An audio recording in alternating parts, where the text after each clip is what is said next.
Hey everybody, what is going on? I hope you guys are all doing well, and welcome to another tutorial video. In this video, I'm going to be showing you guys how you can do slow motion in Davinci Resolve, so let's get right into it. Now, as you can see, I have a video lined up in my track, and I'm going to be turning this into a slow motion video. Now, the first thing, or the first method that you can do is, let me just disable the speed change. You can cut up your clip into several smaller clips, for example like this. Let me cut in between 4 seconds and 6 seconds.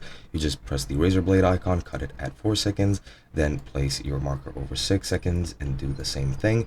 And now you can just select the middle clip. If you want to change that clip into a slow motion clip, all you have to do is go to speed change under video in the inspector, go into the speed change, and then you can just either type the speed manually in percent, or you can just drag this sort of slider just to make the clip slower, and that's gonna change the speed of the clip, of course. So if I play it right now, as you can see, it is very slow, and that is pretty much how you do that. Now there is a bit of a better way in my opinion, and that is to create a speed change. Now what you need to do is right click on your video and then open up the retime controls by either clicking on it or clicking Control R, and then as you can see you have a speed change over here. Now you can do the speed change however you want. This is already configured from a previous tutorial, so I'll just add the video again.